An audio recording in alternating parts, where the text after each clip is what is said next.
ጤና ይስጥልን ክቡራትና ክቡራን አድማጮቻችን እንደምንዋላችሁ። የዕለተ ቅዳሜ ዕለተ ሰንበት የከሰዓት ባለው ፕሮግራማችን ነው ጀመረ። ከሁሉ አስቀድመን መልካም ሰንበት መልካም ዕለተ ቅዳሜ እንዲሆን እንመኛለን። የቴክኒክ ባለሙያችን አላ ናይዳኖቭ። የተከበራችሁ አድማጮቻችን በቅድሚያ የሰዓቱን ዜና እናቀርባለን። ዛም ወቅታዊ ዘገባ ከታትለንም ሳምንታዊ የመዝናኛ ፕሮግራምን ይዘን እንቀርባለን። ቆይታችሁ እስከ ፕሮግራማችን መጨረሻ ከኛ ጋር እንዲሆን አስቀድመን እንጋብዛለን። አሁን የሰዓቱን ዜና በቅድሚያ አርዕስተ ዜና። የቀድሞ የመከላከያ ሚኒስትርና ኤታማዦር ሹም ሞሼ ቦጊያሎን የመጪው ክኔሴት ምርጫ በነጻ ይካሄዳል የሚል እምነት የሌላቸው መሆኑን ገለጹ። በእስራኤል የአረብ ማህበረሰብ መካከል የሚፈጸሙ የግድያ ወንጀል ድርጊቶች ዛሬም እንደቀጠሉ ነው። እስራኤል ከሊባኖስ ጋር ሌላ ግጭት ውስጥ ለመግባት ተቃርባለች ተባለ። በእስራኤልና ሶሪያ መካከል ውጥረት መፈጠሩ ተዘገበ። የሚሉት የሰዓቱ ዋና ዋና ዜናዎች ናቸው። ዝርዝሩ እነሆ።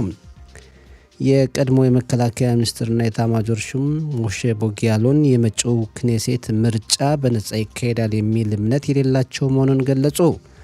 ሞሼ ያሎን ከካን ሬሽት ቤት ራዲዮ ጣቢያ ጋር ባካሄዱት ቃለ ምልልስ የመጪው ክኔሴት ምርጫ ነጻ አይሆንም ብዬ አስባለሁ። እነሱ የሚሰሩትን እያየው ነው። በተቃዋሚዎች ላይ ፖሊስ ይልካሉ። የክኔሴት አባል ማንሱር አባስ ሙስሊም ነው፣ አሸባሪ ነው ይላሉ። በመንግስት ሽብርተኛ ድርጅትን በመደገፍ የተወነጀለ አካል አለ። ስሙም ቤንግቪር ይባላል። እሱ ፖሊስን እንዲያስተዳድር እድል ተሰጥቶታል። ሚኒስትር ስሞትሪች ደግሞ ጉሽ ከቲፍ እንዳይገነጠል ለማድረግ የሽብር ጥቃት ለመፈጸም ስለፈለገ በሻባክ ድርጅት ከአሁን በፊት ምርመራ ተካሂዶበታል ብለዋል የቀድሞ የመከላከያ ሚኒስትር ሞሼ ቦጊያሎን። ይህ በእንዲህ እንዳለ አሁን በመንግስት ረቆ ይቀርባል የሚባለውን የዘመቻ ህግም የሚቃወሙ መሆኑን ጨምረው ገልጸዋል። በእስራኤል የአረብ ማህበረሰብ መካከል የሚፈጸሙ የግድያና ወንጀል ድርጊቶች ዛሬም ቀጥለዋል። በሰሜን እስራኤል በዝቅተኛው ገሊላ ባሰል አናን ናሳር የተባለ 22 ዓመት ወጣት ተገድሏል። የግድያ ድርጊቱ ከወንጀል ጋር የተያያዘ ሳይሆን አይቀርም ተብሏል። ፖሊስ የግድያውን ትክክለኛ መንስኤ ለማወቅ ምርመራ ጀምሯል። ይህ በእንዲህ እንዳለ በእስራኤል አረብ ማህበረሰብ መካከል የወንጀል ድርጊቶች በጣም የተስፋፉ ሲሆን በዚህ ዓመት ከ200 በላይ ዜጎች ተገድለዋል፣ በርካቶች ቆስለዋል። የችግሩ አስከፊነት ከዕለት ወደ ዕለት እየጨመረ ቢሄድም በጸጥታ ጥበቃ አካላት በኩልም ሆነ ህብረተሰቡ ዘንድ ግድያና ወንጀሎችን ለመቀነስ እየተደረጉ ያሉ እንቅስቃሴዎች የሚጠበቀውን ውጤት አላመጡም። እስራኤል ከሊባኖስ ጋር ሌላ ግጭት ውስጥ ለመግባት ተቃርባለች ተባለ። ሊባኖስ የሂዝቦላን ድርጅት የጦር መሳሪያ ትጥቁን ለማስፈታት ውሳኔ ብታስተላልፍም በተግባር ሊፈጸም ስላልቻለና ሂዝቦላ በደቡብ ሊባኖስ ለሚቀር ሁኔታ በእስራኤል በኩል ተቀባይነት የሌለውና ወደፊት ከሊባኖስ ጋር ግጭት ውስጥ የሚያስገባ ነው ተብሏል። ቃል አቀባያችን ጊሊ ኮሄን ካደረሰችን ዘገባ መረዳት እንደቻል ነው አንድ የእስራኤል ባለስልጣን እንዳሉት የሊባኖስ ጦር ከሂዝቦላ ጋር ግጭት ውስጥ መግባት አይፈልግም። ሂዝቦላ ቀይ መስመር አልፏል ባለችበት ሰዓት እስራኤል በየጊዜው እርምጃ ትወስዳለች ብለዋል። የሊባኖስ መንግስት በደቡብ ሀገሪቱ ክፍል የሊባኖስን ጦር ማስፈሩንና ሂዝቦላን የጦር መሳሪያ ትጥቁን ለማስፈታትና የድርጅቱን መሰረተ ልማቶች ማፈራረስ መጀመሩን አስታውቋል። የሊባኖስ መንግስት የሂዝቦላን ድርጅት የጦር መሳሪያ ትጥቁን ለማስፈታት ጥረት እያደረግኩ ነው የሚል መግለጫ ቢያወጣም ሂዝቦላ በቀላሉ የጦር መሳሪያ ትጥቁን የሚፈታ ድርጅት እንዳልሆነ በብዙ አካላት ይነገራል። ራሱንም እንደገና እያደራጀ መሆኑ ተገልጿል። በእስራኤልና ሶሪያ መካከል ውጥረት ተፈጠረ ተባለ። የእስራኤል ጦር የሽብር ጥቃት ለመፈጸም አቅደዋል ተብሎ የተጠረጠሩ የሶሪያ ዜጎችን በደቡብ የሀገሪቱ ክፍል ትላንት በቁጥጥር ስር ለማዋል በጣረበት ወቅት 6 የእስራኤል ወታደሮች መቁሰላቸውና ወደ 20 የሚሆኑ የሶሪያ ዜጎች መገደላቸው በሁለቱ ሀገራት መካከል ውጥረት ፈጥሯል ተብሏል። የእስራኤል ባለስልጣናት እንደሚሉት የሽብር ጥቃት ለመፈጸም አቅደው የነበሩት አካላት የታወቁት በትክክለኛ መረጃ ነው። በእስራኤል ብቻ ሳይሆን በሶሪያ የዱርዝ ማህበረሰብ ጉዳት ለማድረስ አቅደው ነበር ብለዋል። አንድ የሶሪያ ባለስልጣን ከአልጀዚራ ቴሌቪዥን ጣቢያ ጋር ባካሄዱት ቃለ ምልልስ በአካባቢው መረጋጋት እንዲፈጠር የሚደረገውን ጥረት እስራኤል እንቅፋት እየፈጠረችበት ነው፣ እሳቱን ለማቀጣጠልም ፍላጎት አላት በማለት ወቅሰዋል። በጣሊያን ፍልስጤማንን የሚደግፉ አካላት ላስታምፓ የተባለውን ጋዜጣ ቢሮ ሰብረው ገቡ። አፍቃሪ ፍልስጤማውያን የሆኑት ሰልፈኞች ወደ ጋዜጣው ማዘጋጃ ቦታ ብዙ ጉዳት ያደረሱ ሲሆን ምክንያት ያደረጉትም እስራኤልን የሚደግፍ ዘገባ አቅርቧል። እንዲሁም መሐመድ ሻሂን የተባለ ኢማም ወደ ግብፅ እንዲባረር በዘገባዎች ግፊት አድርጓል በሚል ሰበብ ነው። የጣሊያን ፕሬዝዳንት ሰርጂዮ ማታራላ ለጋዜጣው ድጋፋቸውን ገልጸዋል። የጣሊያን ጠቅላይ ሚኒስትር ጆርጂያ ሜሎኒም ወደ ጋዜጣው ቦታ የገቡ አካላት ድርጊታቸው ተቀባይነት የሌለውና የሚወገዝ ነው ብለዋል። በኢንዶኔዥያ በተከሰተው የጎርፍ መጥለቅለቅና የአፈር ናዳ ችግር የሞቱ ዜጎች ቁጥር 248 ደረሰ ተባለ። የኢንዶኔዥያ ባለስልጣናት በአፈር ናዳው የታፈኑ ዜጎችን ለማውጣት ከፍተኛ ጥረት እያደረጉ ይገኛሉ። በጎርፉና የአፈር ናዳው ምክንያት መብራት ለተቋረጠባቸው አካባቢዎችም አገልግሎቱን ለማደስ እየጣሩ መሆኑ ተገልጿል። ይህ በእንዲህ እንዳለ ባለፈው ሳምንት በደቡብ ምስራቅ እስያ በጣለው ከባድ ዝናብና ባስከተለው የጎርፍ መጥለቅለቅ በኢንዶኔዥያ፣ ማሌዥያና ታይላንድ የብዙ ዜጎች ሕይወት ጠፍቷል። ኤርቡስ 320 የተሰኘው አውሮፕላን የበረራ ክፍል ያለው የበረራ መቆጣጠሪያ ሲስተም ብልሽት ስላጋጠመው በዓለም ላይ ብዙ በረራዎች ሊስተጓጎሉ ይችላሉ የሚል ስጋት መኖሩ ተገለጸ። ኤርቡስ በአውሮፓ ሀገራት እንደ ፈረንሳይና ሆላንድ ባሉት ሀገራት የሚሰራ አውሮፕላን ሲሆን ጄት ብሉ የተባለው አየር መንገድ ሲያበረው የነበረው ኤርቡስ አውሮፕላን ባጋጠመው ድንገተኛ ብልሽት በአስቸኳይ እንዲያርፍ በመደረጉና የተወሰኑ ተሳፋሪዎች በመቁሰላቸው አውሮፕላኑ እንዳይበር ያገዱ ብዙ አየር መንገዶች አሉ። የኤርቡስ ድርጅት 6000 የሚሆኑ አውሮፕላኖች የበረራ መቆጣጠሪያ ሲስተማቸው እንደገና መታደስ ያለበት መሆኑን አስታውቋል። በመጨረሻም የአየር ንብረት ትንበያ በዛሬው ዕለት ሙቀቱ በመጠኑ ጨምሯል። በአንዳንድ አካባቢዎች ነፋሻማ አየር አለ። ነገ እሁድና ከነገ ወዲያ ሰኞ ደግሞ ሙቀቱ ደረጃ በደረጃ ይቀንሳል ብለዋል የአየር ንብረት ትንበያ ባለሙያዎች። የዛሬው የሙቀት መጠን በዲግሪ ሴንቲግሬድ በኢየሩሳሌምና ቴልአቪቭ በተመሳሳይ ሁኔታ 24፣ በሃይፋና አካባቢዋ 27፣ በኤርሸባና አካባቢዋ 25፣ በኤላትና አካባቢዋ 29 ዲግሪ ሴንቲግሬድ ነው። የተከበራችሁ አድማጮቻችን ለሰዓቱ ያለን ዜና እዚህ ላይ አበቃ።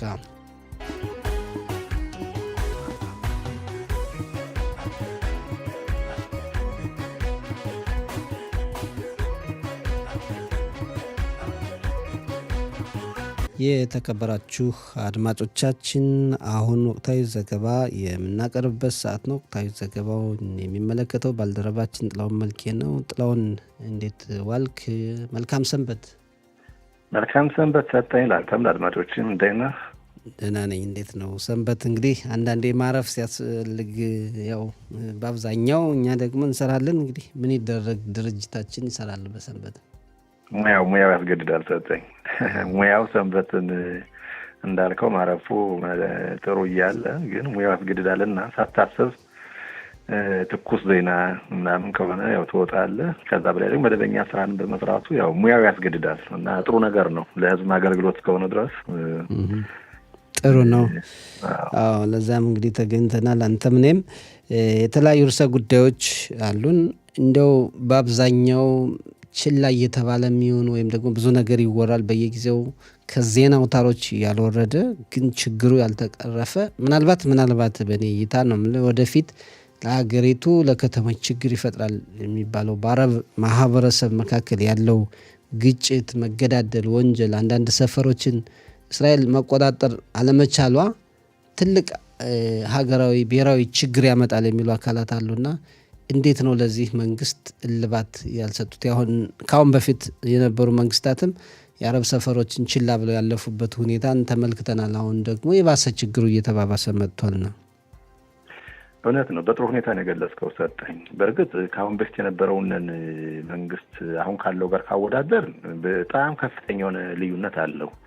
ምክንያቱም ችግሩ እንዳለ ሆኖ ከአሁን በፊት የተለያዩ ክትትሎችና ሀገሪቱ ያው እኔንም ይጎዳኛል ከሚል ያው አንድ ሀገር ደግሞ ዜጎች እኮ መብታቸው ነው እንደዚህ አይነት ችግር ሲፈጠር ፖሊስ ከቦታው ሄዶ ልክ ይሁዳውያን ሰፈር ቁጥጥር እንደሚያደርገው ወንጀለኞችን እንደሚያስረው እንደሚጠይቀው ሁሉ እነሱ ጋር ማድረግ ግድ ነው። ግን ከአሁን በፊት የነበረው አሁን እኮ የምናየው የሟቾችን ቁጥር ስናይ ያለበትን ሁኔታ በጣም የተጋነነ መጥፎ ደረጃ ላይ ነው። እንግዲህ ባለሳሳት ከ200 በላይ የሚሆኑ በዚህ አሁን በያዝነው ዓመት ብቻ ማለት ነው ከባለፈው ዓመት ጋር ስታነጻጽረው ቁጥሩ በጣም እያገረሸ እየገነነ እንጂ እንዴት ነው እልባት የለም። የለውም። ትልቁ ጥያቄ ሰጠኝ አሁን ያለው ሁኔታ እንዴት ነው? በካሁን በፊት ምክንያት ይሰጥ የነበረው ራሳቸው ከፖሊስ ሰራዊትም ሆነ ጉዳዩ ከመለከታቸው የደህንነት ክፍል ጋር ነዋሪዎችም ሆነ የነዋሪዎቹ ፖለቲከኞችም በለው የነዋሪዎችን እናስተዳድራን የሚሉት ፈቃደኛ ሆነው መስራት አልቻሉም ነበር። ስለዚህ እነሱ ከከለከሉ ለምሳሌ አንድ ሰፈር ውስጥ ከገባ የፖሊስ ሰራዊት መውጣት እና ለመውጣት ሁኔታ ስጋት እንደገና ያን የጦር መሳሪያ የመልቀሙ ሁኔታ ቁጥጥር የማድረጉ ያንን እነሱ ካልተባበሩን ብቻችን ይከብደናል የሚል ምክንያት ይሰጥ ነበር። አሁን ግን ምን ሰማው ያ ብቻ አይደለም። እንዲያውም ጥሪ የሚያደርጉትኝ እነዚህ የህዝብ ተወካዮች ናቸው። አካባቢው ያሉትኝ ባካችሁ የፖሊስ ሰራዊት የታል መንግስት የታል የሚል ሁኔታ አለ። በከፍተኛ ሁኔታ እየተተቸ ያለው ደግሞ የፖሊስ ሰራዊትና ያው የፖሊስ ሰራዊቱ በሚኒስትር ደረጃ የሚመሩት ሚኒስትር ቤንግቪር ናቸው። ምክንያቱም እንግዲህ የእሳቸውን ርዕዮተ ዓለም ታውቃለህ ማለት ለአረቦች ያላቸውን አመለካከት ከዛ አንጻር ያው ነው ማለት ሳይሆን በይበልጥ ደግሞ እንድታምን የሚያደርግ በዚህ በአረብ ዜጎች በኩል የሚጠየቀው ጥያቄ በቃ እኛን ስለሚጠሉና እኛ እንድንገዳደል ስለሚፈልጉ እንዲያውም በምረጡኝ ዘመቻቸው አረቦችን እንዴት ነው አለመኖርና ቦታውን መልቀቅ እንደዚህ አይነት ሁኔታ ጥላቻ ስላለባቸው እኛው እንድንገዳደል ሆን ብለው የሚያደርጉት ነው ሲሉ ተሰማል። ከዛም አልፎ እኔ ብዙ ከታተላለሁ ሰጠኝ አንዳንድ በማህበረሰቡ ባረ ማህበረሰብ የተማሩት እንደ ጠበቃ ሐኪሞች ሰለባ ናቸው የዚህ የመገዳደሉ። ከዛም አልፎ ሁኔታውን ራቅ ብለው ምሁሮች ሲናገሩ ፖሊስ ሰራዊት እኮ ወደዛ ቦታ ግድያ ከተፈጸመ በኋላ የፖሊስ ሰራዊት መጥቶ ክትትል ማን አደረገ ማን ወንጀለኛ ብሎ ፍጹም በማንም ላይ የክስ ወንጀል እንደ ሆን ብሎ ራሳቸው ለማሳየት ሆን ብሎ መጥተው እንኳን እንደው ልታይ ብሎ ቢመጡም የታሰረው ከተወሰነ ሰዓት በኋላ ይፈታል ነብስ አጥፍቶ በእንደዚህ አይነት ሁኔታ ከተከተለ የት ነው ያለ ነው? ሆን ብላ አገሪቱ ወይም ደግሞ ሚኒስትሩን በከፍተኛ በርግጥ ሚኒስትሩ አልኩ እንጂ በአመራር ደረጃ መንግስትም ራሱ ተጠያቂ ይሆናል ማለት ነው። አሁን የጠየቀው ጥያቄ አለ። ጥሩ ጥያቄ ነው። ይሄ ነገር አልፎ ወደኛ ይመጣል ወይ? እውነት ነው። ነገ ከነገ በኋላ እኛ ላይ ሊያንኳኳ ይችላል ይህ ሁኔታ። ምክንያቱም እዚህ እኮ ነው እንደ ተደምረን እኮ ስንት 10 ሚሊዮን እንደርሳለን። ከነዚህ ውስጥ እንግዲህ 20% ወደ 22% እጅ ደርሰዋል። እነዚህ ሰው ወደድን ጠላንም አብረን እየኖርን ነው።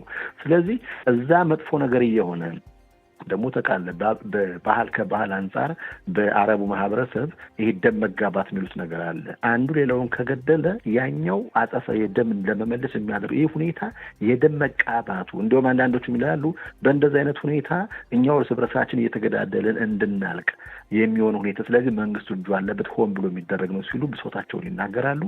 በፖሊስ በኩል ምንም እዚህ ላይ አሁን አንድ ሀገር አንድን አካባቢ ሉዓላዊ ግዛቴ ነው ሲል በደህንነቱም በሁሉም ነገር ልክ ግብር ዜጎች እንደሚያስከፍለው ሌሎችንም ነገሮች የደህንነትን ጉዳይም ኃላፊነት ወስዶ ማድረግ አለበት። አሁን ለምሳሌ አንተ በምትኖርበት እዚህ ኢየሩሳሌም በምስራቁ አካባቢ ከቅርብ ርቀት መሳሪያ ሲተኩሱ የሚያድሩበት ሁኔታ አለ።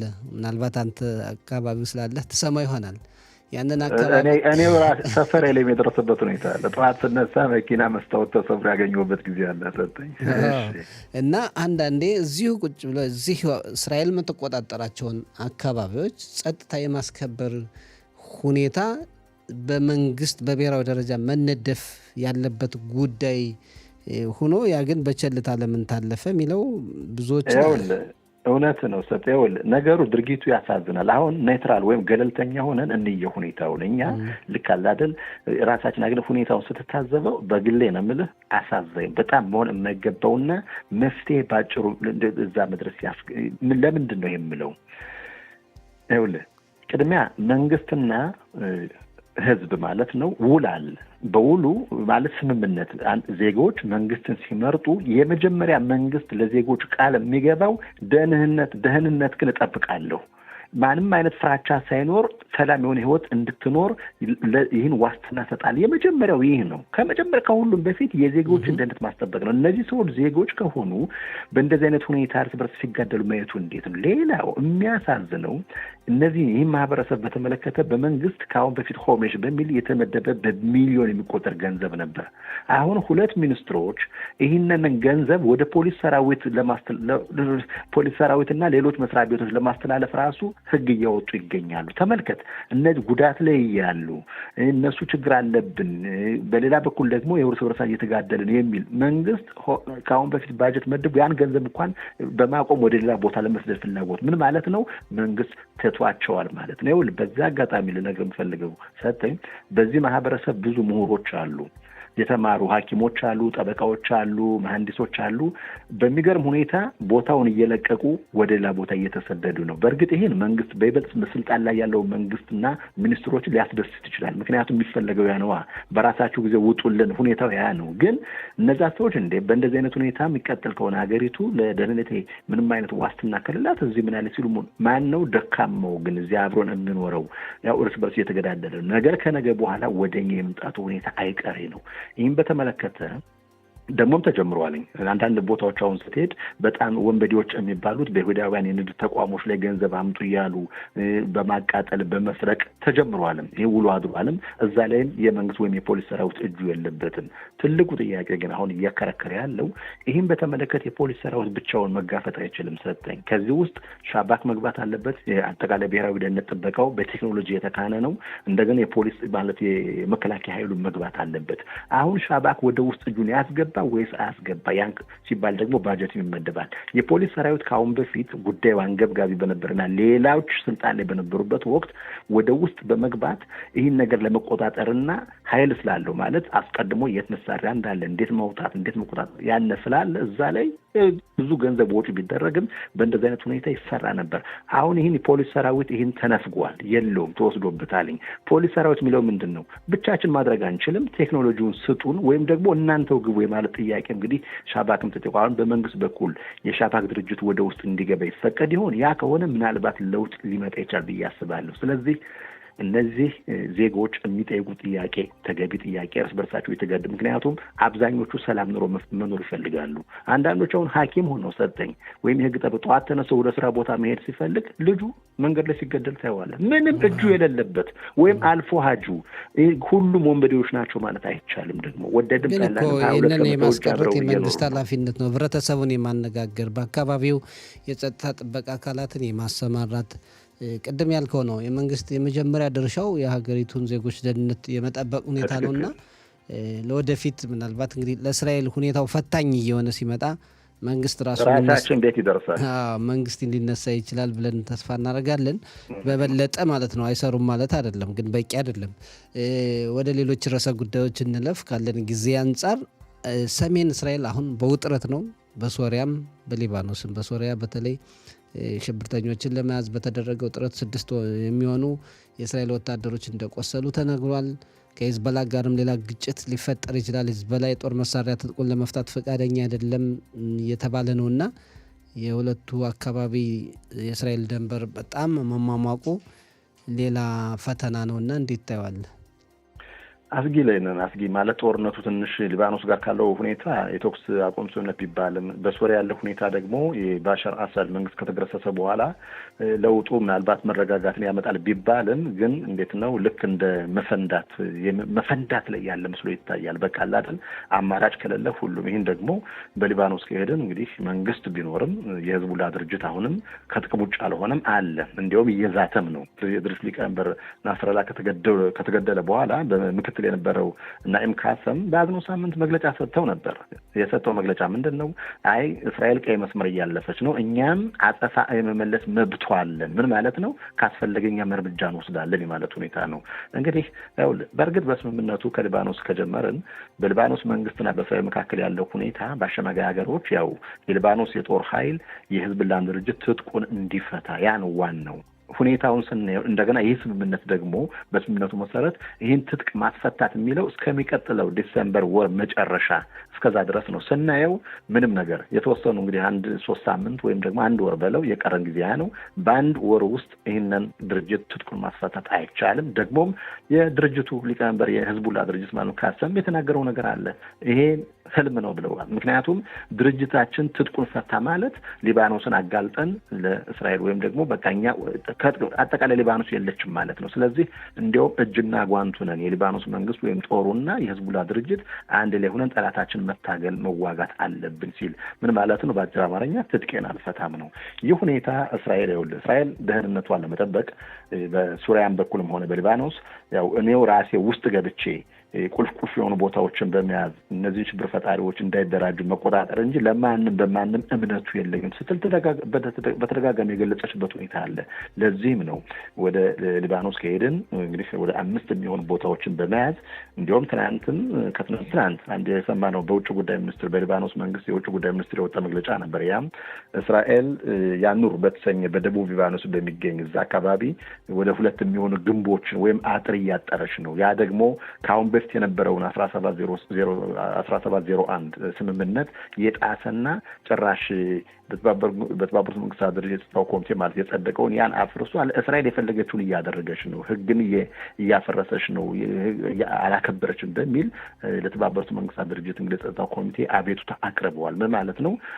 በሊባኖስ መንግስት በኩል እስራኤል ከህግ ውጭ የሆነ እርምጃዎችን እየወሰደች ነው። በእስራኤል በኩል የምትለው ደግሞ እኔ ከቦታው የዜጎችን ደህንነት እዚሁ አካባቢ የሚኖሩትን በሀገራችን የሰሜን ክፍል ማለት ነው ያሉትን ዜጎችን እስካሁን ያልተመለሱ አሉ ሰጠኝ የእነሱን ደህንነት ማስጠበቅ ከተፈለገ እዚህ የሚካሄዱትን የህዝቡላ ድርጅት የሚያደርገውን የመሳሪያ ማከማቸትና የተለያዩ እንቅስቃሴዎችን መቆጣጠር አለብኝ፣ ለዚህም ስል እርምጃ ወስዳለሁ ስትል በግልጽ ይነገራል። ወደ የት እያመራን ነው አይታወቅም። ምናልባት ሳናስበው ወደ ጦርነት እንግዲህ የህዝቡላ ድርጅት ኃላፊው እኛም አጸፋዊ እርምጃ ከመውሰድ ምንም ማንም የሚያግደን የለም ካሉ ምናልባት አመለካከት ይጠቅማል፣ ኃይል አላቸው፣ ያ ሌላ ጥያቄ ነው። ግን እንደዚህ አይነት መግለጫ ካሰጡ ግን ምናልባት ወደ ጦርነት የማለት ሁኔታ ወደ ሶሪያ ከሄድን ሰጠኝ ሶሪያ ያለው ተጨባጭ ተመሳሳይ ነው። አሁንም በሶሪያ በኩልም እስራኤል የምትለው ምንድን ነው? አሁን ስልጣን ላይ ያለው መንግስት አዲስና ልምድ የሌለው ይባስ ብሎ ደግሞ ሁሉን ሶሪያ አጠቃላይ ሶሪያን በቁጥጥር ስር ማለት በሱ ግዛት አይደለም እንግዲህ ሞላ ጎደል ወደ 160 ጭኝ ሆነው እንጂ ከዛ በላይ ምንም ቁጥጥር የለውም። ሌሎች ቦታውን ተቆጣጥረው አራጊ ፈጣሪ የሆኑበት ሁኔታ ማለት ይሄ ጁላኒ እንደ መንግስት እንደ ፕሬዝዳንት ይታይ እንጂ ምን ማለት ነው? የሱም ጠላቶች አሉ ተቀናቃኞች። እንደገና እነ ተቀናቃኞች ደግሞ የእስራኤል ጠላቶች ናቸው። እና እስራኤል የምትለው ምንድን ነው? የአካባቢውን ደህንነት የዜጎችን መጠበቅ ከፈለኩ ቦታዎችን መቆጣጠር አለብኝ በማለት እዛው አካባቢ ሆና ቁጥጥር ታደርጋለች፣ እርምጃም ትወስዳለች። ትናንት የነበረውን ሁኔታም አይተናል። የተንኮላሸውን የእስራኤል ልዩ ኮማንዶ ወደ 11 ኪሎ ሜትር ርቀት ማለት ነው ከእስራኤል ድንበር ወደ ውስጥ በመግባት ሶሪያ ግዛት ውስጥ ገጠር ከተማዎች መኝታ ላይ የነበሩትን ተፈላጊ 3 ሽብርተኞችን አልጋቸው ላይ ከያዘ በኋላ ያው መጨረሻ ላይ ከሌላ በተተኮሰ ተኩስ ማለት ነው እንግዲህ በወታደሮቻችን የ6 መቁሰልና ከነዚህ 3 በከፍተኛ ሁኔታ በእነዚህ አይነት ሁኔታ ያው እንዴት ነው ይህ ወታደራዊ እርምጃ ከሞላ ጎደል ሳይሳካ ቀርቷል። እስራኤል በተደጋጋሚ የምትለው ምንድን ነው? መብቴን የማስቀምጠው ደህንነቶች የሀገሬን ደህንነት የህዝቦችን ደህንነት የማስጠብቀው እኔው ራሴ ብቻ ነኝ በማለት ሶሪያ ውስጥ ሆነ ሊባኖስ ውስጥ ገብታ ባላት የመረጃ ኃይልና ባላት ኃይል እርምጃ ተወስዳለች። ያለው ሁኔታ ይህ ነው። ወደ ቀጣይ ወዴት እያመራን ነው?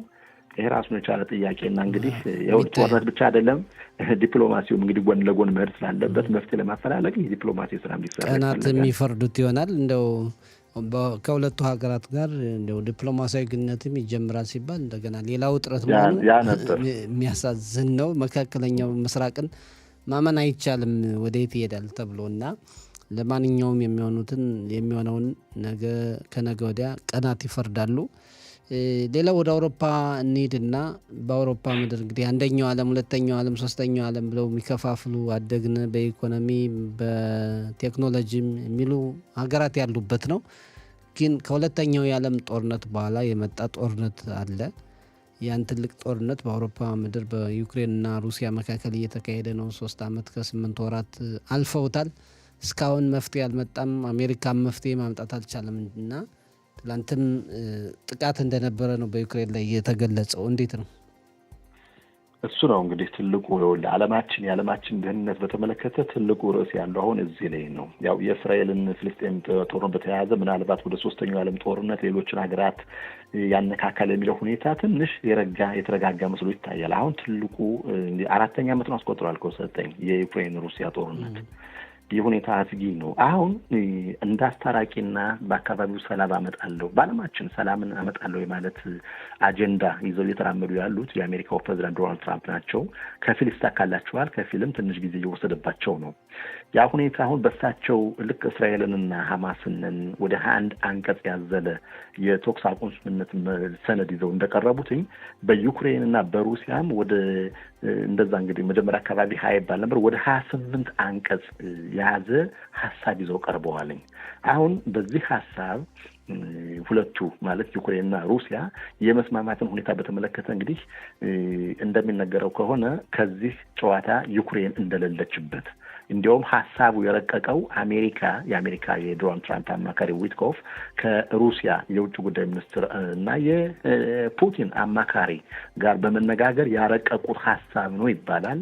ይህ 28 መስፈርት እንግዲህ እንደ ሁሉን እያንዳንዱን ባንጠቅሰውም ከፊሎቹና በጣም ባንክሮ እየታዩ ያሉት ግን መጨረሻ ላይ እንደ ወደ መጨረሻው ከሄድን ዩክሬን ከ4 ዓመት ጦርነት በኋላ ምንም አይነት ያው እሷም እንደምትጠቃ እንደምትሸነፍና በቃ እጇን ታነሳበት አይነት ሁኔታ ምን እንደምትጎዳ የሚያሳይ ነው። ምን ማለት ነው?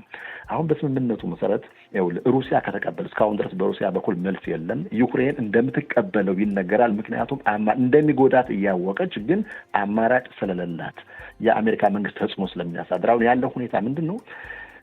ዩክሬን በሶሪያ በሩሲያ የያዘቻቸውን ቦታዎች ለቃ መውጣት ይመጣል። ሩሲያ ግን ከያዘቻቸው ማለት ነው የዩክሬን ግዛቶች ቢያንስ ሀያ ከመቶ እጅ የሚሆኑትን ቦታዎች በሩሲያ እጅ እንዲቀር የማድረግ ሁኔታ። ሌላው ዩክሬን በቀጣይ በናቶ ድርጅት አባል የመሆን ጥያቄ ይነሳ ነበር። ብዙ የአውሮፓ ሀገሮች ይደግፋሉ፣ አሜሪካም ትደግፍ ነበር። አሁን የሩሲያ ትልቁ ስጋትና ፍራቻ የነበረው እንዲሁም የአውሮፓ ሀገራትን ትዝት የነበረው ሩሲያ ዩክሬን የናቶ አባል መሆን የለባትም ሆነች ማለት ከኛ ጋር ጦርነት ማወጅ ማለት ነው ሲሉ ፑቲን በተደጋጋሚ ይናገሩ ነበር። ደግሞ ወደውም አይደለም። ዩክሬን ነገ የናቶ አባል ሆነች ማለት ከዩክሬን ጋር ሳይሆን ሩሲያ ጦርነት የምታደርገው ከሌሎች አውሮፓና ሌሎች ዓለም ሀገራት ጋር ማለት ነው። ስለዚህ ይህን አትፈልግም ሩሲያ። አሁን ይሄ በዚህ በዶናልድ ትራምፕ አዲስ ሀሳብ ዩክሬን ከዚህ ድርጅት አባል እንደማትቀላቀል እንግዲህ አሜሪካ ያመነችበትና የቀረበ ሀሳብ አለ። ዩክሬንን በከፍተኛ ሁኔታ ይጎዳል። ባይ ዘ ዌይ ጎን ለጎን ግን ከአውሮፓው ማህበር ጋር ዩክሬን ወደፊት እንደምትቀላቀል እንደምትሆን ይሄ ግልጽ ነው። ግን ይህን ያህል ከናቶ እንጂ ከአውሮፓ ማህበር ጋር የመቀላቀሉ አሁንም እያየን የአውሮፓ ሀገሮች ስለሚደግፏት ነው እዚህ ድረስ እየደረሰችው እና አጠቃላይ ያለው ሁኔታ ስታይ ሌላው በጦር ኃይሏ በዩክሬን የጦር ኃይል ከሄድን እንደፈለገችው የወታደሮችን ወይም የጦር ኃይሏን ቁጥር እንደፈለገችው ማብዛት የለባትም። በዛ ቢባል እስከ 600,000 የሚሆኑ ወታደሮች ብቻ ሊኖራት ይገባል። ተመልከት እንግዲህ ይህንን ያረቀቁትኝ ሩሲያ በተለይ ያው የፑቲን ከአማካሪውና በውጭ ጉዳይ ሚኒስትር መስሪያ ቤት ከአሜሪካ ጋር በመነጋገር ነው።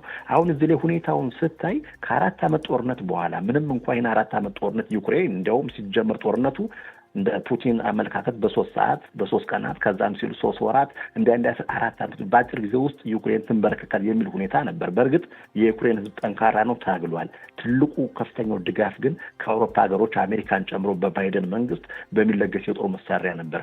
አሁን አሜሪካ ከዩክሬን ጀርባ የለችም ወይም ትራምፕ ተስፋ ይቆርጡና አይ ከእንግዲህ ራሳችሁን ተወጡ ካሉ ነገ ልትበላ ነው ዩክሬን። ስለዚህ ከዛ ላለመድረስ ምናልባት ዘለንስኪ 2 አማራጭ አለ ሲሉም ተናግረው ነበር ከሳምንት በፊት። አንደኛው ክብራችን ጠብቀን እስከ መጨረሻው መሄድ፣ ሁለተኛው ደግሞ ወዳጅ ሀገሮቻችንን ማለት ተቀብለን ባይወዱንም ይላሉ። ምክንያቱም እንደ በሌላ እየተቹም ነው እንደ አሜሪካ ነች አራጊ ፈጣሪዋ እነሱንን የሚሉትን የእነሱን ሀሳብ ተቀብለን መሄድ ከእነሱ እርዳታ ካልተቀበልን ሩሲያ ያው ነገ ትወርናለች በሚል ነው። ከዛ አንጻር ያላቸው አማራጭ ምንድን ነው? ወደ ስምምነት የመቅረብ ሁኔታ። በእርግጥ ፍጻሜው እስካሁን ድረስ ያው የሩሲያ መልስ እንግዲህ ይጠበቃልኝ። ሳስበው ግን በዚህ ዩክሬን ከተስማማች የምትፈልገው እኮ ሩሲያ ነች። ሩሲያ በአሸናፊነት ስትወጣው ከ4 ዓመት በጦርነት ያልቻለችውን በዲፕሎማሲ ግን በሌሎች ባሸማቂ ሀገሮች ሩሲያ በአሸናፊነት ተወጣችሁ ማለት ነው። ዩክሬን ተንበረከከች ማለት ነው። ይህ ከፍተኛ የሆነ ስጋት ወደ አውሮፓ ሀገሮችም እንግዲህ እየዘለቀ ነው። የአውሮፓ ሀገሮች በእርግጥ እርዳታ ይሰጣሉ። ነገ ዩክሬን ተንበረከከች ማለት ነገ ዩክሬን በሩሲያ ቁጥጥር ስር ዋለች ማለት ነገ ፖላንድን በለው ሌሎ አካባቢ ያሉትን ቦታዎች እነሱን በቁጥጥር ስር ሆኑ ማለት ነው። በፍራቻ ለዚህም ነው ጀርመን በዓለማችን እንግዲህ በጣም በኢኮኖሚ በጦር ኃይል ጀርመን ከፍተኛውን ኃይል ያላት ይህን ስለሚያሰጋት ብቻ ከእስራኤል የጦር መሳሪያ አምራች ኩባንያ ድርጅት ሶስት የተሰኘውን ጸረ ሚሳኤል ማለት ነው በ3.2 ቢሊዮን ዶላር ለመግዛት ስምምነት ይደርሳለች። ተመልክ ምን ማለት ነው? ሰማያዊያንን ከሚሰነዘሩት ሚሳኤሎችና የተለያዩ ጦር መሳሪያዎች ለመከላከል ማለት ነው። ስለዚህ ሩሲያ በአንድ በኩል ድርድር ትላለች፣ በሌላ በኩል ደግሞ ትናንት በደረሰው እንግዲህ ወደ 3 ነው ወደ ብዛት ያላቸው በጣም እንዴት ነው በአስሮች የሚቆጠሩ የቆሰሉበትና የሞቱ ዜጎችም አሉ። ይህን እርምጃ እየወሰደች ይታያል። አሁን አንተ ባልከን ሩሲያን አሁን ስምምነት ከተፈጸመ ሩሲያን ወደ ታላቅ በአሸናፊነት ምትወጣው ያመጣል። ዩክሬንና ሌሎች ሀገራት ደግሞ አልፈው እንዲቀመጡ የሚያደርግ ነገር ነውና ያ ነው የአሜሪካ እቅድና ፍላጎቱ ያ ነው። ትልቅ ጥቅማቸው ምንድነው ሰጠኝ አሜሪካ ሰላም አመጣሁ ለማለት ብቻ እንጂ በእውነት ይሄ ነገር ለዩክሬን እንደማይጠቅም ለአውሮፓ እንደማይጠቅም ግልጽ ነው። በእንደዚህ አይነት ሁኔታ ካለቀ በግሌ በጣም ያሳዝናል። በጣም እናመሰግናለን ጥላሁን። መልካም ሰንበት። መልካም ሰንበት ላንተም ለአድማጮችም ሰጠኝ።